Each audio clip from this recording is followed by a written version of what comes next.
Today I'll discuss about Ohm's law and also we'll discuss about resistance, resistivity and the relation between current density and electric field. So first of all we'll discuss about Ohm's law. This one Ohm's is a German scientist और ये practically एक theory दिया. Practically क्या पाया कि जब different battery voltage का battery जब यूज़ करें किसी बल्ब में तो हमको डिफरेंट टाइप का एनर्जी वहाँ से मिलता है, डिफरेंट एनर्जी मिलता है. इसका मतलब है कि करंट भी उसमें क्या डिफरेंट हमको जा रहा है. यदि हम 100 वोल्ट का बैटरी लगाएं तो उससे करंट जो मिलेगा वो डिफरेंट मिलेगा in comparison of 1000 volt of the battery. तो प्रैक्टिकली क्या देखा कि एक सर्टेन फिक्स कंडीशन, मतलब एक फिक्स कंडीशन पे वो क्या देखा कि टेम्परेचर यदि हम कांस्टेंट रखें, मान लो एक कंडक्टर है हमारे पास और इस कंडक्टर मान लो यहाँ पे एक कोई बल्ब लगा हुआ है, या तो एक कंडक्टर के लिए ही हम लोग डिस्कस करते हैं क्योंकि ये सबसे पहले कंडक्टर के बारे में ही डिस्कस किया है इसने. तो कंडक्टर में हम लोग 2 पॉइंट कंसिडर कर लेते हैं कि इस पॉइंट पे एक नाम दे दो, इस पॉइंट पे बी दे दो. हमारे पास 2 पॉइंट है, तो दो कंडक्टर के बीच में 2 पॉइंट है ए टू बी. ठीक है, तो वो क्या बोला कि दोनों के बीच का जो पोटेंशियल डिफरेंस है, आई मीन व्हेन मान लो यहाँ बैटरी वोल्टेज दिए तो यहाँ से करंट 100% सप्लाई होगा. करंट जो सप्लाई होगा मेरा वो किधर से होगा, इस डायरेक्शन में, क्योंकि हम लोग जानते हैं this one point is the positive and this one point is the negative. So 100% we know कि direction of current is the positive to negative and direction of electron is the negative to positive. Electron का जो direction होता है opposite होता है और conventional current का जो डायरेक्शन होता है वो पॉजिटिव टू नेगेटिव होता है. इन कंपैरिजन ऑफ यदि हम लोग इलेक्ट्रॉन का बात करें, उसके साथ कंपैरिजन करें तो इलेक्ट्रॉन का डायरेक्शन जो है वो कन्वेंशनल करंट के अपोजिट होता है. तो हम लोग प्रीवियस लेक्चर में भी डिस्कस कर चुके हैं. तो यहाँ पे इसका स्टेटमेंट क्या है, स्टेटमेंट है कि at certain fix condition the potential difference between 2 points. अब देख लो, potential difference between 2 points is directly proportional to the flow of current through the conductor is directly proportional to the flow of current through the conductor. मतलब इसका जो potential difference between 2 points है, जो potential difference है वो हमेशा directly proportional होता है तुम्हारा इसमें जो करंट फ्लो हो रहा है उसके डायरेक्टली प्रोपोर्शनल. इसका स्टेटमेंट था. तो उसको हम लोग किस तरह से दिखा सकते हैं, यदि बोलें पोटेंशियल डिफरेंस तो हम लोग पोटेंशियल डिफरेंस के बारे में जानते हैं कि potential difference is denoted by V and directly proportional is बोल रहा है करंट. तो potential difference is directly proportional to the electric current. तो जब इससे क्या पता चलता है कि जब करंट को हम बढ़ाएं, मतलब करंट को यदि हम बढ़ाते हैं तो 100% उसका वोल्टेज भी बढ़ेगा. When current will increase then voltage 100% will increase. या तो तुम बैटरी को चेंज कर दो, यहाँ पे बैटरी यदि वोल्टेज का ही बात करें तो डिफरेंट टाइप्स ऑफ बैटरी तुम यहाँ अप्लाई करोगे तो डिफरेंट क्या मिलेगा आपको, करंट मिलेगा. मीन्स जितना पावर का तुम जितना वोल्टेज में इंक्रीमेंट करोगे उतना ही करंट में तुम्हारा इंक्रीमेंट होगा. तो इस प्रोपोर्शनलिटी को जब हम लोग हटाते हैं यहाँ से तो एक कांस्टेंट मिलता है, वो मिलता है जो कांस्टेंट उसका नाम है रेसिस्टेंस, आई मीन आर. यहाँ से हमको एक कांस्टेंट मिलता है आर. ठीक है, तो ये कांस्टेंट हट गया तो आर आई. और इस आर के बारे में ही हम लोग को आज पूरा लेक्चर जो है सो मैक्सिमम टाइम्स हम लोग आर के बारे में ही डिस्कस करेंगे. तो बेसिकली हम लोग यहाँ पे क्या देखें कि पोटेंशियल यदि हम इंक्रीज़ करते हैं तो करंट हमारा इंक्रीज़ हो जाता है. डिफरेंट बैटरी अप्लाई करने से डिफरेंट वोल्ट का बैटरी यदि अप्लाई करते हैं तो हमारा करंट भी उसी अमाउंट में बढ़ता है जिस अमाउंट में हम बैटरी के वोल्टेज को बढ़ा रहे हैं. इसका स्टेटमेंट था. अब यहाँ से हम लोग देखें कि ये जो आर है क्या, तो सबसे पहला ये मेरा आर जो है वो क्या है, कांस्टेंट है. This is the proportionality constant. First of all R is the proportionality constant. और भी इसको हम लोग बोलते हैं R is also called resistance. अब तुम बोल सकते हो कि रेसिस्टेंस है क्या, व्हाट इज रेसिस्टेंस. तो रेसिस्टेंस इज द ऑब्स्ट्रक्शन, ये ऑब्स्ट्रक्शन है. Resistance is the obstruction to the flow of current in a conductor. मतलब रेसिस्टेंस ऑब्स्ट्रक्शन का काम करता है. जब करंट किसी भी कंडक्टर में पास होता है तो वो रोकने का काम करता है. तो resistance is the obstruction to the flow of current in a conductor. ठीक है, तो नेक्स्ट अब हम लोग यहाँ पे देखें कि ये रेसिस्टेंस जो है यहाँ पे, तो रेसिस्टेंस ऑब्स्ट्रक्शन का काम कर रहा है. तो रेसिस्टेंस का यहाँ पे कुछ रिलेशन आएगा. यहाँ से यदि हम इसका फॉर्मूला यहाँ पे लिखते हैं आर के बारे में तो क्या आएगा, R is equals to V divide by इसी इक्वेशन से. तो ये हमारा रेसिस्टेंस मिल गया यहाँ पे कि resistance is the ratio of potential difference and current. तो यदि ये रेशियो है तो यहाँ पे तुमको एक क्वेश्चन मिल सकता है कि आर जो है वो किसी फैक्टर पे डिपेंड करता है क्या बी पे डिपेंड करता है, क्या आई पे डिपेंड करता है. तो तुम्हारा आंसर होगा नहीं. Resistance does not depends on the potential difference and current. तो ये डिपेंड करता किस पे है, तो इट डिपेंड्स द डायमेंशन। जैसे हम लोग पढ़े थे कैपेसिटेंस प्रीवियस लेक्चर में, हम लोग सेकंड चैप्टर में जब रीड किए थे कैपेसिटेंस के बारे में, तो कैपेसिटेंस में क्या था कि Q is directly proportional to the V। Charge जब बढ़ेगा तो 100% उसका वोल्टेज बढ़ेगा। तो यहाँ भी बस उतना ही डिफरेंस है। करंट को ले लिए हम लोग, टाइम को हटा दें तो हमको चार्ज ही मिलेगा। Flow of charge when current flow of charge is called current, but यदि चार्ज ही के बारे में सिर्फ डिस्कस करें हम लोग, तो चार्ज बढ़ेगा तो 100% क्या बढ़ेगा, मेरा पोटेंशियल बढ़ेगा। तो यहाँ भी वही चीज़ है कैपेसिटेंस के लिए कि when charge will increase then voltage will also increase. तो चार्ज का जब हम हटाते हैं तो यहाँ पे क्या मिलता था, एक कॉन्स्टेंट मिलता था। तो यही सी को हम लोग क्या बोलते थे, कैपेसिटेंस। और सी इज इक्वल टू क्या रिजल्ट मिलता था, Q डिवाइड बाय V, मतलब C is equal to charge divide by voltage. But यहाँ पे कैपेसिटेंस क्या डिपेंड करता है दोनों फैक्टर पे, नहीं करता। Capacitance does not depends on the charge as well as voltage, ये दोनों पे डिपेंड नहीं करता है। तो कैपेसिटेंस मेरा डिपेंड किस पे करता था, capacitance depends on the dimension of the capacitor. Capacitor के डिस्टेंस पे डिपेंड करता था, मेरा एरिया ऑफ क्रॉस सेक्शन पे डिपेंड करता था, area of cross section of the plate. ये जो कैपेसिटेंस हम लोग बनाते थे तो ये एरिया ऑफ क्रॉस सेक्शन पे डिपेंड करता था, इसके बीच का डिस्टेंस पे डिपेंड करता था, है कि नहीं। जो हम लोग रिजल्ट निकाले थे epsilon not A divide by D, कुछ इस तरह करके हम लोग को रिजल्ट आया था। उसी टाइप से यहाँ पे रेसिस्टेंस जो है वो वोल्टेज पे और करंट पे डिपेंड नहीं करता है, ये डिपेंड करता है डायमेंशन पे।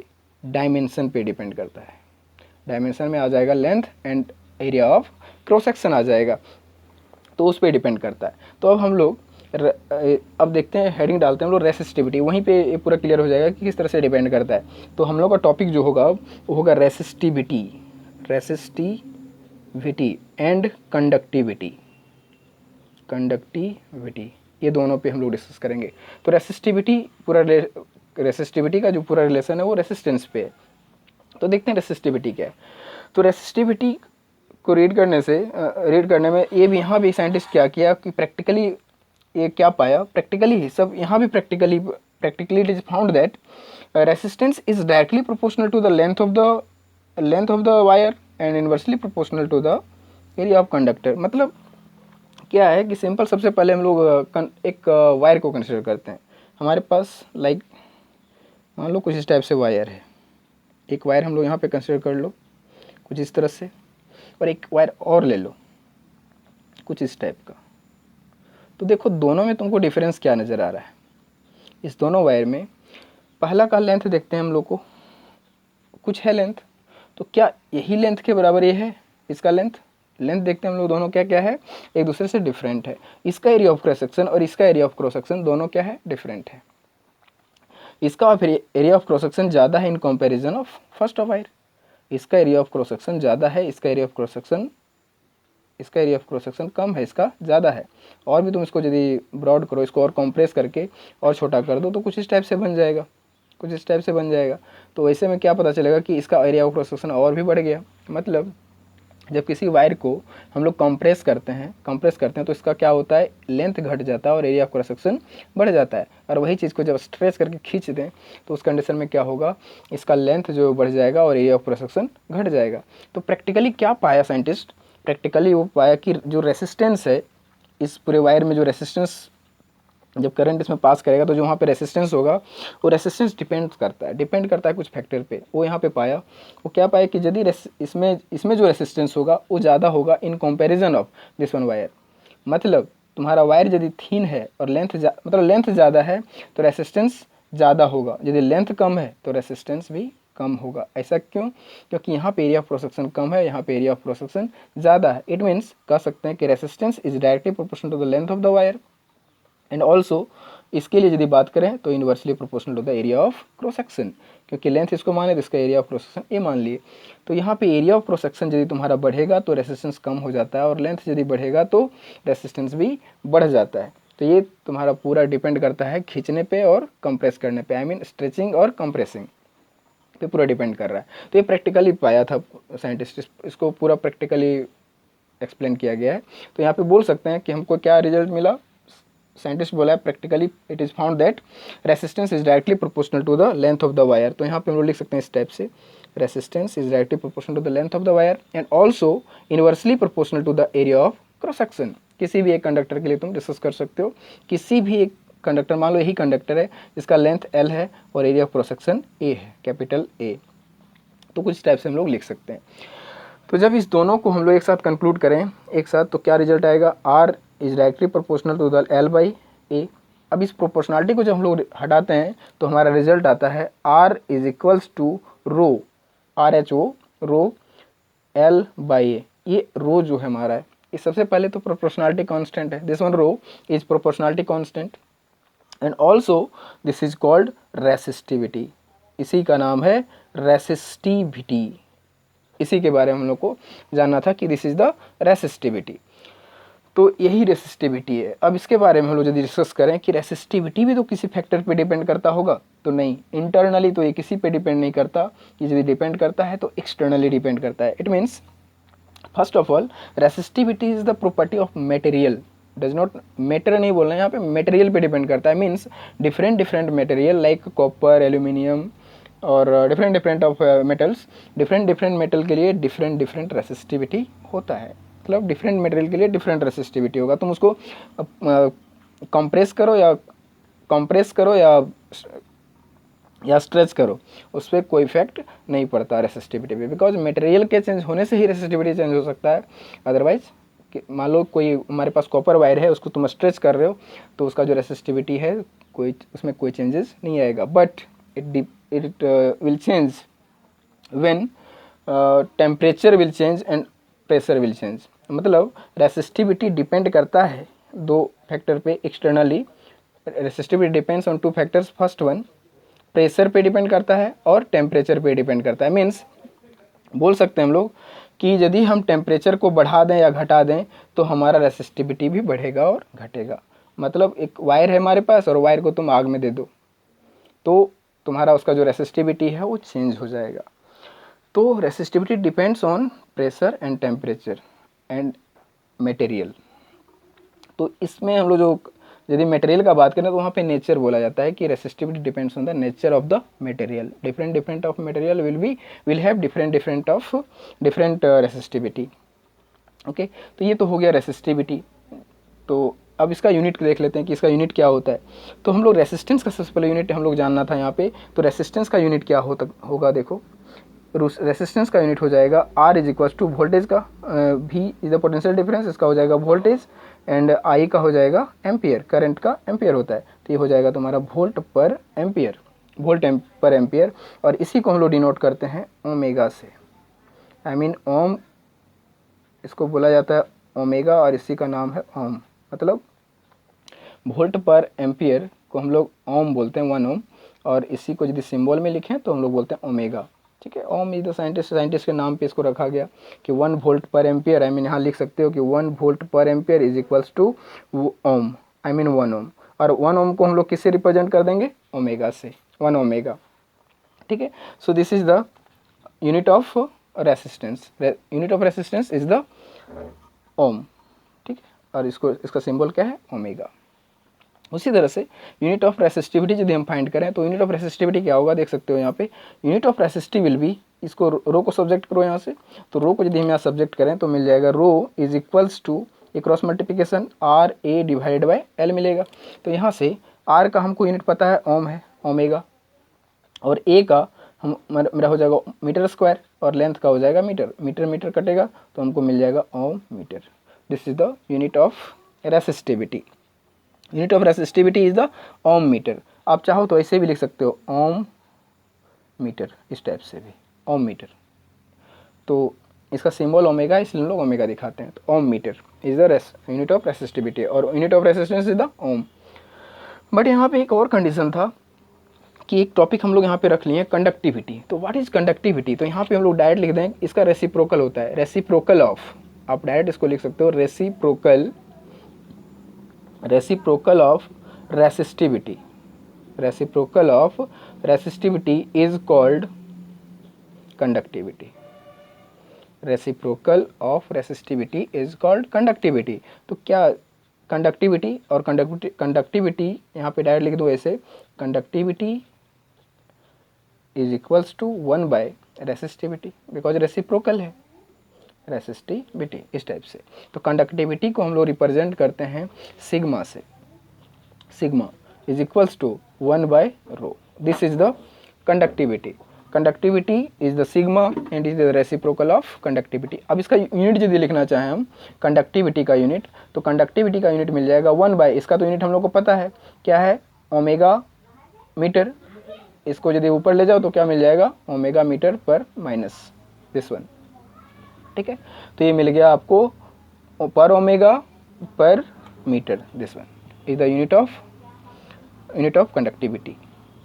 okay, unit of conductivity is the per ohm per meter and unit of resistivity is the ohm meter। और यदि हम यहाँ पे एक टॉपिक और ऐड कर दें, वो है तुम्हारा कंडक्टेंस। कंडक्टेंस जो है, इसके बारे में यदि हम डिस्कस करें तो it is the reciprocal of resistance. इसका भी जैसे आप कंडक्टिविटी का बात किए थे हम लोग, तो conductivity is the reciprocal of resistivity, उसी तरह से कंडक्टेंस जो है, conductance is the reciprocal of resistance. तो यहाँ पे क्या हो जाएगा कि 1/, रेसिस्टेंस का यूनिट हो जाता है ओम। आई मीन्स कंडक्टेंस को हम लोग सी से रिप्रेजेंट करते हैं। Conductance is denoted by capital C is equals to 1/r। ये तो हो गया conductance is equals to 1/r। इसका यूनिट तुम जब लिखो तो यूनिट मिल जाएगा 1/ओम। ओम के जगह पे क्या दिखाएंगे, ओमेगा, इस तरह से। या तो आप लिख सकते हो डायरेक्ट 1/ओम लिख सकते हो इस तरह से। अब यदि इसको ऊपर लिखोगे तो क्या लिखाएगा, ओम पर -1, इस तरह से। और इसी को तुम देखो, ओम है OHM पर पावर -1 लगा हुआ है इस तरह से। तो इसी को तुम उल्टा यदि लिखना चाहो, यदि विदाउट -1 लिखना चाहते हो तो ऐसे लिखना पड़ेगा MHO। इसको पढ़ा जाता है महो। ठीक है, तो यूनिट ऑफ कंडक्टेंस इज महो। या फिर ओमेगा सिंबल में यदि तुम दिखाना चाहते हो तो सिंबल कैसा होता है मेरा, कुछ इस टाइप से होता है ओमेगा, सॉरी ऐसे ओमेगा होता है। तो ओमेगा कुछ इस टाइप से होता है। यदि तुम इस पर -1 लगा दोगे तो इसको विदाउट माइनस लिखना है, महो के फॉर्म में लिखना है, तो महो के फॉर्म में तुमको दिखाना पड़ेगा कुछ इस टाइप से, ऐसे जस्ट उल्टा। ठीक है, तो हम लोग क्या क्या रीड किए अभी कि सबसे पहले हम लोग ओम्स लॉ जान गए। Ohm's law is V is directly proportional to the current. यहाँ से रेसिस्टेंस निकला जिसका हम लोग रेशियो जानते हैं, V and I, potential difference and current, it is the ratio of. And resistivity देखें कि किस पे डिपेंड कर रहा है। ठीक है, फिर हमको मिला रेसिस्टिविटी का unit Om metre.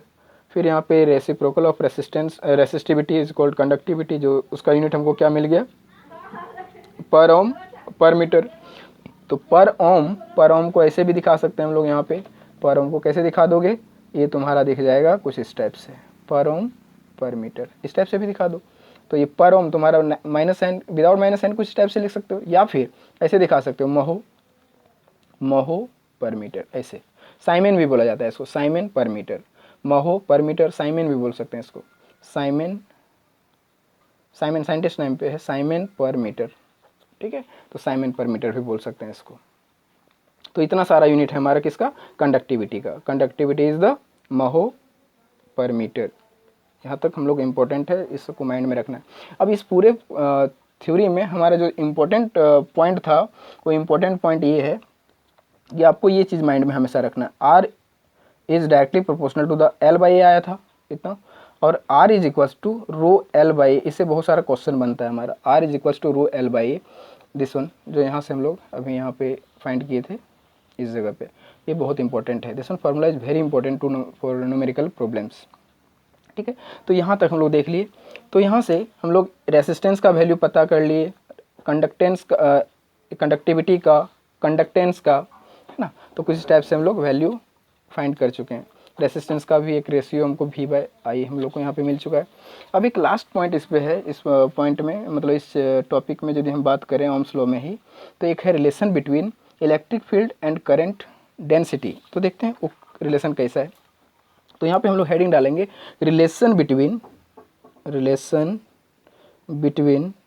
Electric field and current density. Current density is denoted bye J। ठीक है, तो हम सब स्टार्ट करेंगे इसको ओम्स लॉ से। तो वी नो ओम्स लॉ हम लोग को अभी पता है, ओम्स लॉ हम लोग अभी रीड किए हैं। तो Ohm's law is V is directly proportional to the I।